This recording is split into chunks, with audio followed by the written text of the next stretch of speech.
Assalamualaikum warahmatullahi wabarakatuh.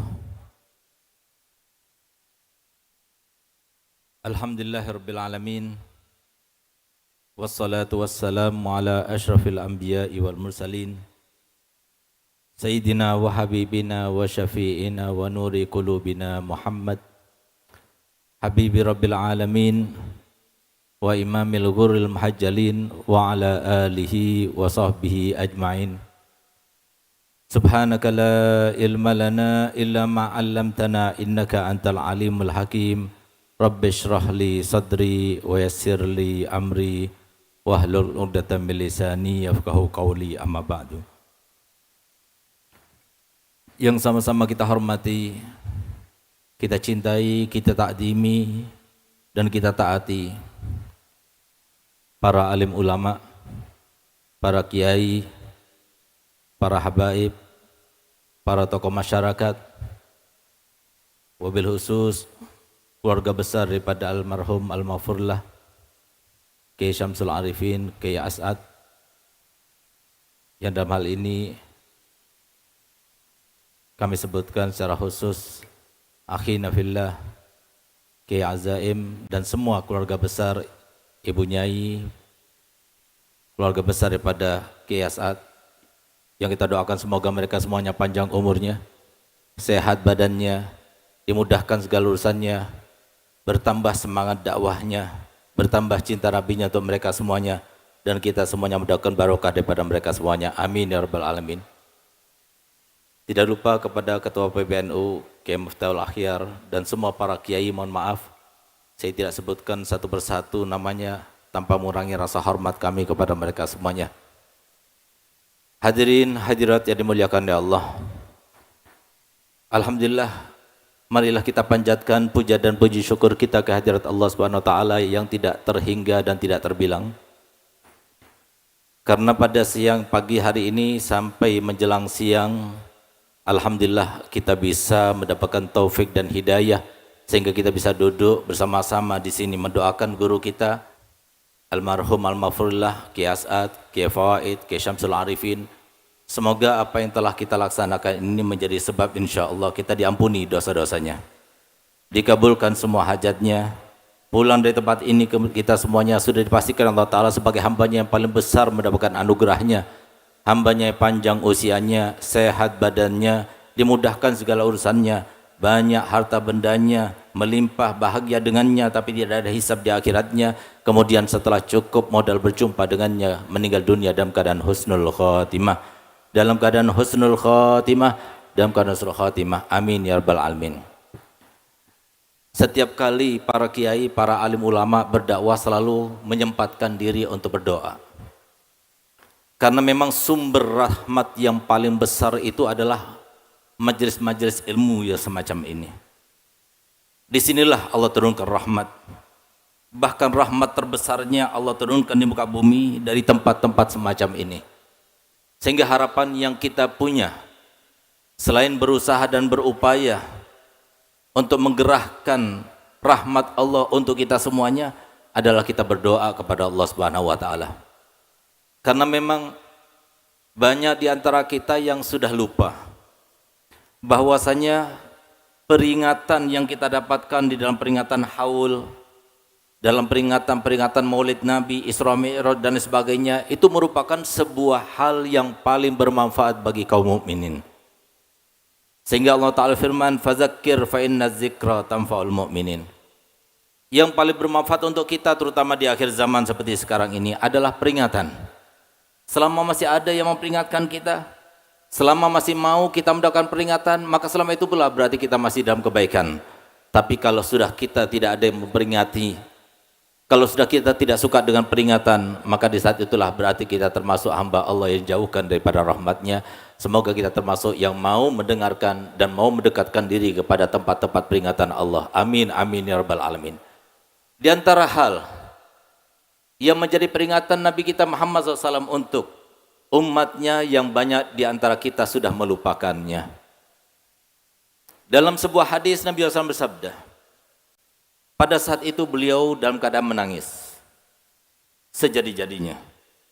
Seraya beliau berkata, dan bersabda, "Lau alimtum ma alimtu, la dhahiktum qalilan, wa la bakaitum katsiran, wa la hasaitum ala ru'usikum at-turab."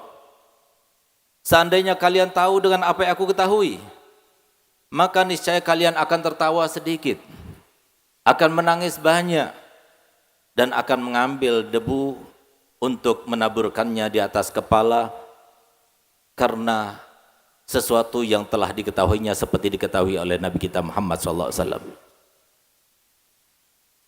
Salah satu daripada muridnya, yaitu sahabat Abu Bakar Siddiq radhiyallahu anhu ardhah, setelah Nabi SAW meninggal dunia, beliau teringat hadis ini, kemudian dia mengambil debu itu dan menaburkannya di atas kepala seraya berkata, andai kata Abu Bakar bagaikan seekor kambing yang digemukkan oleh pemiliknya, lalu setelah gemuk disembelihnya, lalu kemudian dimakannya, lalu dicerna dalam perutnya dan kemudian dibuangnya menjadi kotoran, andai kata Abu Bakar sekarang berupa kambing yang sekarang ini menjadi kotoran.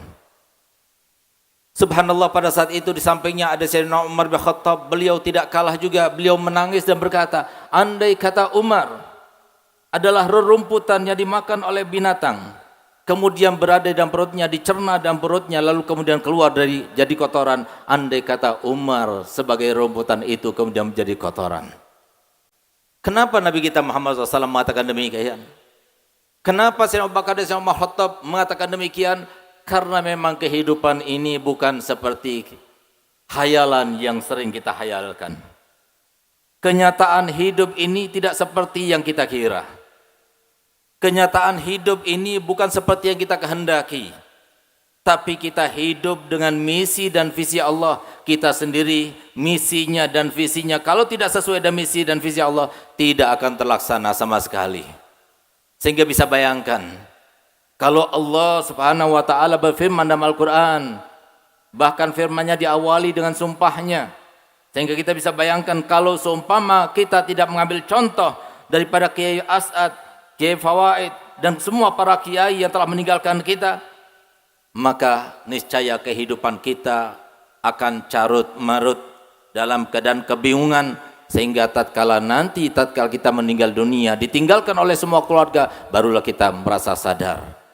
Oleh karena itu, satu contoh lagi sebelum saya sampaikan firman Allah Ta'ala tersebut, Al-Habib Abdullah bin Abdul Haddad, beliau sahibul ratib Al-Haddad, yang dari mulai umur 2 tahun beliau diuji oleh Allah Ta'ala, dicoba dengan kedua matanya buta. Lalu semenjak 6 tahun beliau sudah hafal Quran. Setelah menginjak umurnya 6 tahun, ketika sudah masuk waktu sholat duha seperti sekarang ini, maka beliau melaksanakan sholat duha sebanyak 200 rakaat dicampur dengan sholat nafilah mutlaqah. Dari semenjak umur 6 tahun. Ketika umur 20 sekian tahun, beliau sudah diangkat menjadi kutub rajanya wali.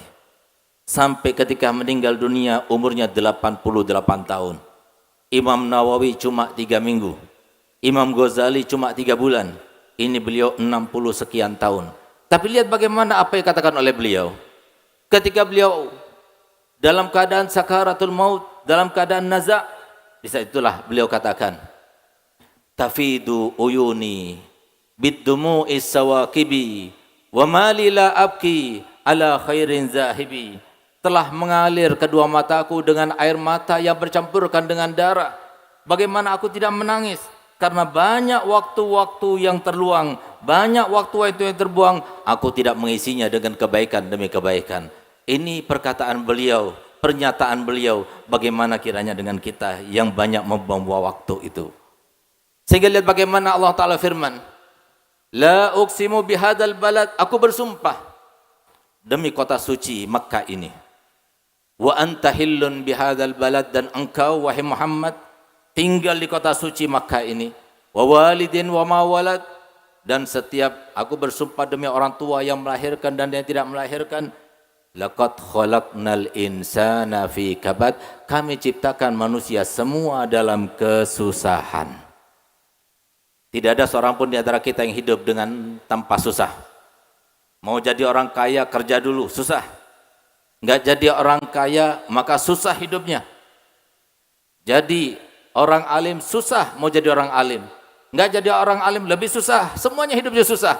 Sehingga maksud daripada perkataan Nabi kita Muhammad SAW itu adalah kalau kita tidak dibekali dengan pedoman yang diajarkan oleh Nabi kita Muhammad SAW, kalau kita tidak meniru para kiai yang sekarang ini sudah jelas bagaimana mereka kehidupannya, walaupun dalam keadaan susah tapi mereka senang, walaupun dalam keadaan susah mereka bahagia, walaupun dalam keadaan susah mereka itu tidak merasakannya sebuah kesusahan, tapi mereka merasakannya sebuah kenikmatan karena datangnya daripada Allah Subhanahu wa taala. Bagaimana mungkin mereka bisa merasakan semacam itu? Karena mereka itu telah mengamalkan dan melaksanakan serta menerapkan modal yang diajarkan Allah Ta'ala langsung kepada Nabi Muhammad SAW. Kemudian Nabi Muhammad SAW mengajarkannya kepada sahabat, sahabat mengajarnya kepada tabi'in, tabi'in mengajarnya kepada tabi'in. Begitu pula mereka mengajarkan pada para ulama, ulama yang selanjutnya sampai kepada ulama yang sekarang. Mereka mulia dan mereka tanpa kesedihan, padahal mereka tidak mungkin tanpa kesedihan. Bahkan Nabi SAW sudah menyatakan, asyaddun nasi bala'an al-anbiya summal ulama summal amsal fal amsal. Paling beratnya cobaan justru terjadi pada para nabi, lalu kemudian para ulama, lalu kemudian mereka yang mengikuti jejak-jejak mereka. Artinya mereka adalah orang-orang yang paling berat cobaannya dibanding dengan cobaan kita. Tapi mereka itu merasakan cobaan itu tidak lagi menjadi sebuah cobaan dan musibah, tapi mereka anggap ini adalah sebuah kenikmatan yang datang daripada Allah. Kenapa demikian? Karena sudah ada di dalam diri mereka apa yang diajarkan oleh Nabi kita Muhammad SAW. Masyaallah muslimin wal muslimat rahimakumullah. Kita masih ingat di dalam hadis Nabi SAW 1400 tahun yang lalu beliau telah menyampaikan kepada kita, sayati ala nasi zamanun halakur rajuli ala yadai abawai. Nanti bakal datang suatu zaman justru kebinasaan seseorang bukan terletak kepada temannya, tetangganya, tidak, tapi justru terletak kepada orang tuanya. Kenapa demikian kata ulama? Dikatakan terletak pada orang tuanya. Tidak ada satupun orang tua yang rela membinasakan anaknya, tapi mereka itu salah di dalam memberikan pendidikannya, sehingga kemudian mereka itu menjadi anak-anak yang binasa. Dalam artian, kalau sudah tanpa ilmunya Nabi kita Muhammad SAW, bagaimana dia akan merasakan nikmat hidup di dunia? Walaupun harta benda banyak, walaupun apapun yang diberikan Allah Ta'ala nikmat yang melimpah, tetap dia tidak akan merasakan nikmat karena tidak ada ilmu Nabi kita Muhammad SAW. Sehingga pantas kalau Nabi SAW bersabda, man yuridillah bihi khairan yufaqihu fiddin, siapa saja yang dikehendaki Allah Ta'ala dengan kebahagiaan, maka Allah berikan di dalam hatinya taufik untuk belajar ilmu agama. Alhamdulillah kita lihat, tidak ada seorang pun di antara kita datang ke tempat ini kecuali ingin menyilap dan mendapatkan keberkahan dan bertawassul serta menjadikan Kiai As'ad wasilah untuk kita mendapatkan hajat kita dan diampuni dosa-dosa kita. Siapa beliau? Beliau bukan seorang pedagang. Beliau juga bukan seorang pejabat. Tapi beliau seorang yang punya ilmu, yang dalam hatinya ada ilmu Nabi kita Muhammad SAW, yang ilmu itulah yang menjadikan beliau itu bersinar. Sampai puluhan ribu orang datang hanya untuk mendoakannya. Puluhan orang datang untuk mengenalkan dirinya kepadanya. Dengan harapan apa yang disampaikan oleh Nabi kita Muhammad SAW kelak nanti di akhir kiamat. Di hari kiamat Nabi SAW bersabda, la yashfa' yaumal qiyamah illa salasatun. Tidak memberi syafaat kelak nanti di hari kiamat kecuali hanya 3 golongan. Al-anbiya, tsummal ulama, tsumma syuhada. Yang pertama adalah para nabi tanpa batas. Lalu kemudian para ulama juga tanpa batas. Lalu kemudian para syuhada, dan mereka diberikan hak prioritas oleh Allah Ta'ala untuk memberikan syafaat bagi 70 keluarganya. Kita datang semuanya karena kita tahu tidak ada amalan yang bisa kita andalkan. Kita datang semuanya karena kita tahu bahwasanya amal kita tidak ada satupun yang berani kita bersumpah sudah pasti diterima oleh Allah Ta'ala. Sehingga yang bisa kita harapkan adalah syafaatnya para ulama. Kita datang ke sini supaya dikenal oleh Sayyidina Al-Kiai As'ad, Kiai Syamsul Arifin, Kiai Fawaid, supaya nanti ketika kita pada mahsyar, di saat Allah Ta'ala telah berfirman, al-akhillau yawma idzin ba'duhum li ba'din adu. Pada saat itu, pada saat hari kiamat terjadi, yang namanya mereka saling mengasihi tidak lagi saling mengasihi, tapi mereka saling memusuhi. Bahkan Nabi SAW bersabda, awwalu ma yata'allaqu birrajuli ahluhu waladuh. pertama kali akan mempertanggungjawabkan dirinya, yang akan mempersulit dirinya, yang akan memperosokkan seseorang dalam kesusahan, justru anak dan istrinya. Di saat itulah yang kita cari-cari adalah Nabi kita Muhammad SAW, para nabi, para ulama, para syuhada, itu yang kita cari. Oleh karenanya para hadirin yang dimuliakan Allah Ta'ala, kenapa kita hidup di dunia itu? Allah berkehendak kita hidup susah. Kenapa Allah dengan rahmatnya tidak berkehendak hidup kita itu dalam keadaan bahagia? Karena Allah tahu bahwasanya hidup di dunia cuma sementara dan sebentar serta sesaat saja. Tapi kehidupan yang sebenarnya nanti di hari kiamat, ini adalah saat-saat kita bekerja. Ini adalah saat-saat kita meraih ridhonya Allah. Ini adalah saat-saat di mana kita harus berjuang untuk menyelamatkan masa depan kita. Tapi kalau kita sekarang ini tidak menggunakan kesempatan yang ada, maka niscaya kita termasuk orang yang gagal juga. Saya masih teringat bagaimana saya punya ibu, rahimallah rahmatal abrar. Begitu pula saya punya abah yang alhamdulillah kami masih ada kerabatan dengan Kiai As'ad. Beliau adalah dua pupu daripada nenek saya. Karena nenek saya adalah ibu Nyai Asma. Beliau adalah dua pupu daripada Kiai As'ad. Semoga kedekatan kami, kerabatan kami dianggap oleh beliau sehingga nanti di hari kiamat kita mendapatkan syafaat daripada Kiai As'ad. Amin ya rabbal alamin. Beliau berdua ini selalu mengingatkan kepada kami tentang kehidupan ini nggak sesuai dengan yang kita inginkan. Sehingga pertama kali yang ditanamkan oleh saya punya abah dan saya punya ibu di dalam jiwa anak-anaknya tertanam yang awal adalah rizki itu nggak kemana-mana. Allah kalau sudah menentukan orang itu kaya-kaya, kerja nggak kerja, apapun pekerjaannya, kalau Allah berkehendak dia kaya-kaya. Itu yang pertama kali ditanamkan. Supaya apa? Supaya selanjutnya pekerjaan-pekerjaan kita bukan dicari dunia, tapi yang dicari itu adalah akhirat. Lalu kemudian selalu keduanya mengingatkan kepada kita, PR bagi kita semuanya. Bukan hanya bagi kami, anak-anak beliau berdua, tapi PR bagi kita semuanya yang diambil daripada hadisnya Nabi kita Muhammad SAW, disimpulkan daripada hadis-hadis Nabi SAW, bahwasanya kita punya 4 PR yang harus kita tuntaskan sebelum kita meninggal dunia. Yang pertama, jangan sampai kita merasa lebih baik dari satu orang pun. Selama kita masih merasa lebih baik dari satu orang pun, selama itulah pula berarti kita belum menuntaskan PR kita, bahkan nilai kita sangatlah buruk. Kenapa demikian? Karena Nabi kita Muhammad SAW bersabda, fa innal umura kullaha bi khawatimiha. Seseorang itu ditentukan baik atau tidak baik, nilainya tinggi atau tidak nilainya tinggi, itu tentukan bukan pada awalnya, bukan pada pertengahannya. Iya, kalau sekarang kita pakai imamah, kita pakai gamis, kalau kita meninggal sekarang mungkin kita termasuk yang selamat, tapi kalau nanti kita nggak ada yang tahu. Oleh karena saya punya bab berkata begini ketika saya bertanya, Bi, walaupun dari non muslim, walaupun dia orang fasik, walaupun dari orang-orang yang memegang di tangannya itu botol minuman, walaupun mereka bertatuan, walaupun tampak mereka itu orang-orang yang penjahat ataupun pendosa, tetap kita tidak boleh merasa lebih baik daripada dia. Kenapa? Karena kalau seumpama kamu ingin tahu supaya cepat merasakan seperti itu, supaya terbebaskan daripada belenggu setan ini, maka jawab 2 pertanyaan Abi. Yang pertama, Abi mau bertanya kepadamu, kamu berani bersumpah? Ada satu saja kebaikan yang pernah kamu lakukan dulu sekarang pasti Allah terima? Saya katakan tidak. Yang kedua, berani kau bersumpah?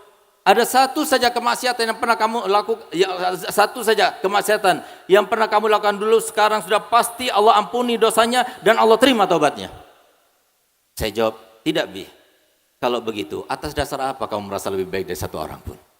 Ini ajaran Nabi kita Muhammad SAW. Jangan pernah kita memvonis orang lain karena jabatannya, karena partainya, karena pekerjaannya. Nggak ada yang tahu. Siapa yang bisa mengira iblis itu sebelum dikutuk oleh Allah Ta'ala sudah pernah beribadah kepada Allah selama 185.000 tahun. Bahkan beliau 60.000 tahun menjadi ketuanya malaikat. Tapi lihat bagaimana akhirnya. Dikutuk untuk selama-lamanya. Bahkan Nabi SAW menceritakan bagaimana bangganya para malaikat ketika berjumpa dengan seorang iblis. maka dia itu pulang kepada rekan-rekannya, bangganya luar biasa karena telah berjumpa dengan orang yang paling banyak ilmunya, yang paling banyak ibadahnya. Tapi akhirnya bagaimana? Enggak ada yang tahu. Oleh karenanya pantas kalau Nabi kita Muhammad SAW bersabda, la yadkhulul jannah man kana fi qalbihi mithqalu dzarratin minal kibir. Tidak akan masuk surga kalau dalam hatinya ada satu biji atom saja. Bahkan kata saya punya abah, kenapa yang ini harus ditanamkan dalam diri kalian? Karena ilmu itu adalah pertama kali akan menyebabkan orang itu lupa daratan. Seakan-akan ilmu itu menjadikan kamu itu adalah seorang iblis. Yang menjadikan iblis itu seperti itu, ya karena ilmunya. Disuruh oleh Allah Ta'ala untuk sujud, dia nggak mau karena ilmunya. Disangkanya ilmu itu menyenangkan, tidak, belum tentu. Semuanya berada di dalam tangan Allah. Kalau Allah berkehendak kita meninggal dunia dalam keadaan husnul khatimah, kita meninggal seperti itu. Tapi kalau tidak, maka walaupun apapun yang kita lakukan tidak akan bermanfaat sama sekali. Oleh karenanya, ma'asyiral muslimin rahimakumullah, marilah kita pandang semua umat Nabi Muhammad dengan rasa kasih sayang. Jangan kita pandang mereka dengan pandangan kebencian. Siapapun mereka, satu hal yang harus diingat, Al-Habibullah Haddad selalu mempesan, selalu berpesan dan selalu mengingatkan kepada kita, siapapun yang kamu ketemui, laki maupun perempuan, apapun jabatannya, apapun pekerjaannya, apapun keadaannya, ketahuilah bahwasanya umat Nabi tersebut satu persatu dan semua itu mereka sudah pernah mendapatkan sumpah dari Nabi Muhammad ketika turun ayat wala saufa yu'tika rabbuka fatarda, dan pasti kami akan berikan semua permintaan wahai Muhammad sampai engkau benar-benar ridha. Di saat itulah beliau bersumpah, demi Allah aku tidak rela satu saja daripada umatku berada di dalam neraka. Itu harapannya Nabi Muhammad. Sekarang gara-gara politik kemudian kita pecah belah. Gara-gara hal yang sepele kita mau pecah belah. Gara-gara hal yang kecil kita akan benci pada orang lain dan sebagainya. Padahal kita diperintahkan untuk membersihkan hati. Tanda-tanda kebersihan hati, tidak ada rasa kebencian sama sekali kepada siapapun juga. Sehingga kita lihat di dalam Al-Quran tidak disebutkan orang yang selamat nanti di hari kiamat, orang yang banyak sholatnya, tidak. Orang yang banyak puasanya, tidak. Orang yang banyak sedekahnya, tidak. Tapi orang yang selamat adalah yauma la yanfa'u malun wala banun illa man atallaha biqalbin salim.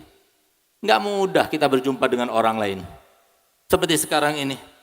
Enggak mudah kita berada di depan orang lain, apalagi dengan pakaian semacam ini. Enggak mudah, kita harus menjaga dada ini, menjaga hati ini. Berat menjadi ulama, berat menjadi dai, berat menjadi pejabat, berat menjadi apapun juga. Tapi yang pasti yang harus kita ingat, tidak ada seorang pun di antara kita kecuali semuanya dicintai oleh Allah Ta'ala, diberikan modal yang sama oleh Allah Ta'ala, karena Allah menciptakan semuanya dengan konsep yang sama. Semuanya ada kelebihan, semuanya ada kekurangan. Yang kedua, pesan saya punya abah dan saya punya ibu, dan ini ada pesan daripada para kiai-kiai dahulu, di mana beliau katakan jangan pernah benci kepada seorang pun. Kalau kita benci kepada seseorang yang notabene-nya orang begini begitu, yang notabene-nya mereka itu kerabat kita, tetangga kita, ataupun siapapun juga, tidak mungkin dia bisa berucap, tidak mungkin dia bisa bertindak, tidak mungkin dia berada dalam satu keadaan kalau tidak dikehendaki Allah Ta'ala. Semuanya dikehendaki Allah Ta'ala. Nggak ada yang terjadi serba kebetulan, semuanya sudah direncanakan. Oleh karenanya inilah yang dimasukkan Nabi SAW. Hidup di dunia ini nggak mudah, sulit. Tanpa ilmu, maka sulit kita itu akan melewati ujian-ujian Allah Ta'ala. Nggak mudah menghadapi istri kita, menghadapi suami kita, yang notabene-nya dikatakan Nabi SAW bahwasanya setengah cobaan manusia itu dalam rumah tangga. Kenapa dikatakan demikian? Karena memang Allah dengan sengaja telah mencari-cari dan telah memposisikan istri kita ini adalah seorang wanita yang paling bisa mencoba kita, yaitu istri kita. Dan suami kita itu adalah seorang suami yang Allah takdirkan, orang yang sudah diseleksi oleh Allah Ta'ala, yang paling bisa menguji kita, itulah yang dijadikan. Oleh karenanya jangan sampai kita itu merasa bahwasanya kita tergantung pada orang lain, siapapun orang itu, karena Allah sudah berfirman, wa ja'alna ba'dakum li ba'din fitnatan atasbirun. Kami jadikan antara satu dan yang lainnya itu adalah fitnah, cobaan. Siapapun kita orang alim kepada mereka yang mendengarnya, jangan sampai kita lupa bahwasanya mereka itu semua ujian bagi kita.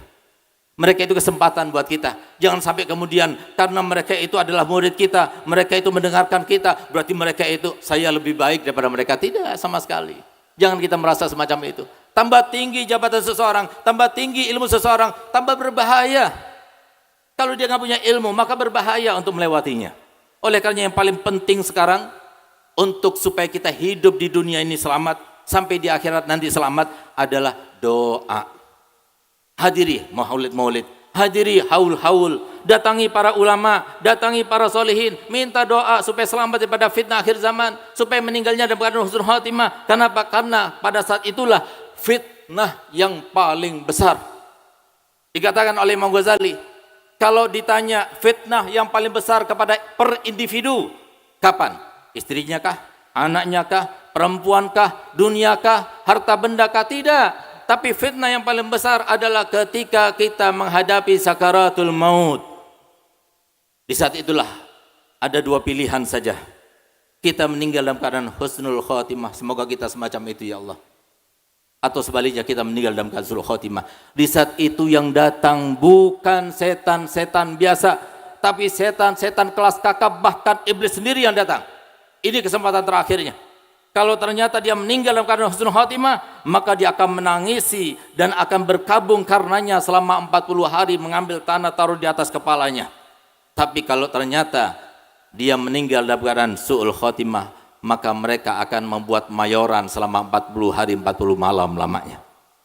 Padahal Al-Habib Abu Bakar Gresik, beliau itu bercerita bahwasanya suatu malam ada seseorang soleh bermimpi Nabi.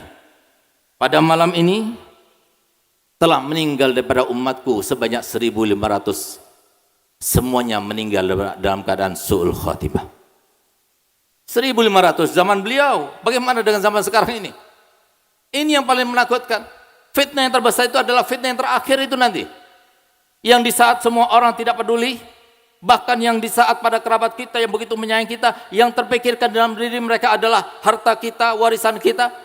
Justru kita pada saat itu sedang berjibaku melawan iblis, melawan setan-setan yang sudah handal, yang kalau kita ingin tahu pengalamannya sudah melewati 313 umat dan rasulnya, dan melewati 124.000 nabi yang pernah Allah ciptakan.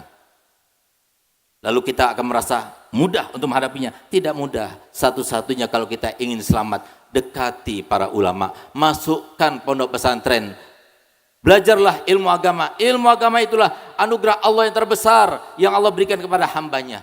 Yang ketiga PR kita harus kita itu merasa kasih sayang kepada siapapun juga. Selama dia itu umatnya Nabi Muhammad, harus timbul rasa kasih sayang. Itulah makanya Allah Ta'ala firman, innamal mu'minuna, tapi hanya mukmin yang bisa merasakan. Tidak mungkin seorang itu menjadi mukmin kecuali dengan belajar.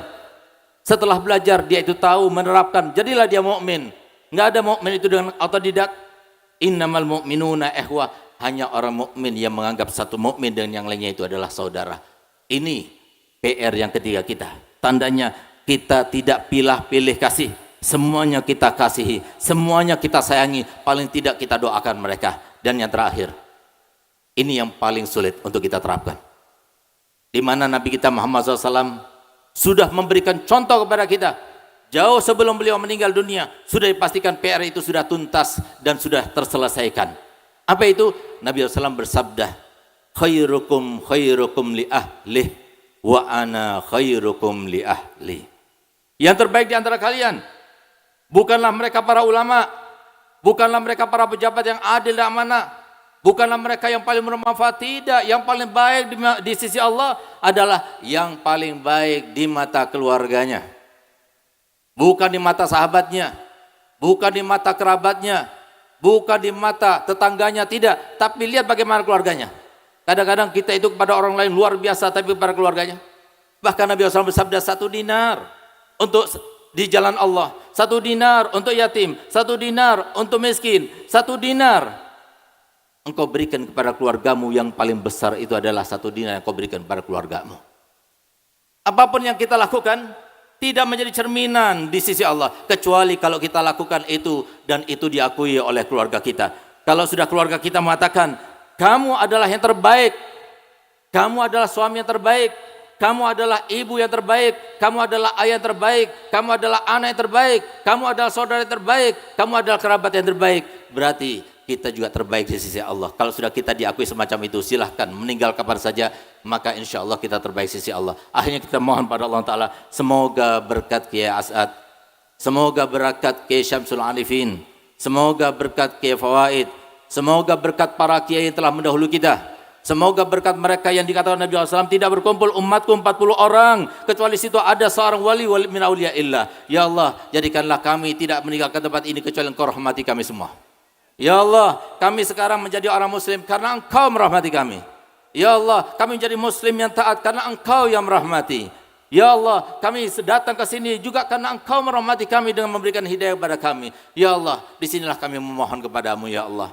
Dengan banyaknya mereka yang datang, yang kami tidak tahu di mana di antara mereka yang menjadi kekasih-Mu ya Allah, berkatnya mereka semuanya ya Allah, dan kami tidak minta kepada untuk kami saja, tapi untuk semuanya kan mereka adalah saudara kami, untuk semua masyarakat Indonesia karena mereka adalah saudara kami, untuk para pejabat kami yang mengurusi kami, untuk mereka semua yang ada di Indonesia dan juga di luar negeri ya Allah, jadikanlah kami termasuk yang Kau rahmati ya Allah, dengan rahmatan wasi'ah, dengan rahmatan wasi'ah, dengan rahmatan wasi'ah. Bukankah Engkau telah berfirman dalam Al-Quran, dan Engkau Maha mendengar, yang melintaskan dalam hati kami untuk berdoa semacam ini adalah Engkau. Sempurnakanlah dengan Engkau kabulkan hajat kami ya Allah. Wa rahmati wasi'at kulla syai', dan rahmatku akan meluas kepada segala sesuatu. Bukankah kami sesuatu itu ya Allah? Kamu adalah hamba-Mu yang ada, yang termasuk sesuatu itu ya Allah. Ya Allah, rahmatilah kami semuanya.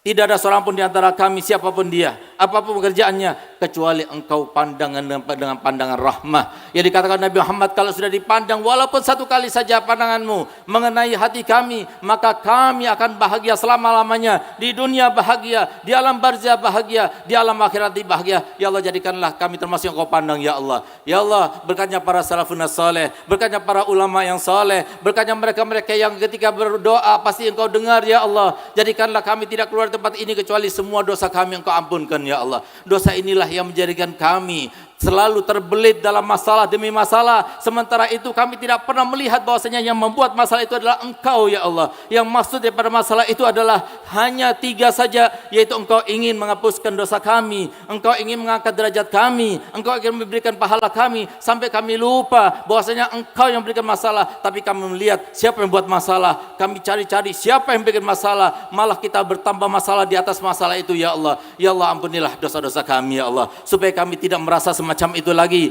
tapi kami merasakan sebagaimana dikatakan oleh para ulama, darbul habib zabib, pukulan seorang kekasih itu adalah sesuatu yang terasa manis seperti manisnya zabib, seperti manisnya kismis. Ya Allah, jadikanlah kami termasuk yang hidup dalam keadaan kami bisa melaksanakan dan menerapkan seperti disampaikan Nabi Muhammad SAW, kun ma'al khalqi ka'an la khalqah, jadilah kamu sama makhluk seakan tidak ada makhluk, tapi yang ada antara kami dan Engkau. Sementara semua ini adalah alat yang Kau peralat ya Allah untuk menguji kami ini, sasarannya kami ini ya Allah. Ya Allah, ampunilah dosa-dosa kami, ampunilah dosa-dosa kami. Jika ada di antara kami yang bersifatkan dengan sifat-sifat yang dapat mencegah turunnya rahmat, di saat kami berkumpul semacam ini pasti rahmat-Mu akan banyak terluap untuk kami semuanya ya Allah. Tapi di saat kami ada sifat-sifat yang mencegah rahmat, maka orang itu tidak akan mendapatkan, walaupun ribuan orang yang lainnya mendapatkannya, yaitu mereka yang durhaka kepada orang tuanya, mereka yang durhaka kepada suaminya, mereka yang memutuskan tali silaturahminya, mereka yang tidak saling akur, tidak tegur sapa lebih dari 3 hari 3 malam,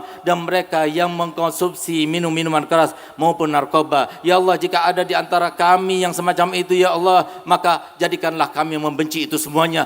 Jadikanlah kami berubah dan bertobat ya Allah, sehingga kami termasuk yang senang bahagia. Ya Allah, bisa jadi kami tidak mendapatkan hamparan manusia sebanyak ini lagi ya Allah, hamparan para aulia sebanyak ini lagi ya Allah. Maka oleh karena itu kami berdoa kepadamu ya Allah, jadikanlah nanti saat-saat terbaik kami adalah ketika kami akan berjumpa denganmu ya Allah. Ketika Engkau cabut nyawa kami, pada saat itulah itu adalah saat-saat terbaik kami ya Allah. Ya Allah, jadikanlah kami, walaupun orang tua kami, keluarga kami, handitolan kami, anak-anak kami meninggalkan kami nanti dikubur, tapi kami Engkau temani dengan rahmat-Mu ya Allah, sehingga kami akan dikatakan tidurlah seperti tidurnya pengantin. Dan begitu kami bangun daripada kubur kami, wajah pertama yang kami pandang adalah Nabi Muhammad. wajah pertama yang kami pandang adalah Nabi Muhammad, dan jadikanlah ya Allah sebagaimana Engkau sudah mengharamkan mata kami untuk melihat kemuliaan wajah Nabi Muhammad SAW, jangan Engkau haramkan untuk kedua kalinya kelak nanti di pada mahsyar, karena Nabi Muhammad telah bersabda, wailun liman lam yarani yaumal qiyamah, wail liman lam yarani yaumal qiyamah, neraka wail bagi mereka yang tidak melihatku nanti pada hari kiamat. Ya Allah, jadikanlah kami termasuk yang memandang wajah Muhammad di dunia, dalam tidur kami, dalam jaga kami, dan ketika kami melepaskan nyawa ini ya Allah, biarkan kami mendapatkan pandangan yang mulia itu ya Allah, dan nanti lebih-lebih di akhirat kami memandang wajah Nabi Muhammad, mendapatkan syafaat Nabi Muhammad, mendapatkan kemuliaan barokah Nabi Muhammad, mendapatkan minuman daripada telaga Al-Kausar Nabi Muhammad. Rabbana atina fid dunya hasanah wa fil akhirati hasanah wa qina adzabannar. Wa sallallahu ala sayyidina Muhammadin wa ala alihi wasallam. Alhamdulillahirabbil alamin. Kurang lebihnya saya mohon maaf. Wabillahi taufiq wa hidayah. Wassalamualaikum warahmatullahi wabarakatuh.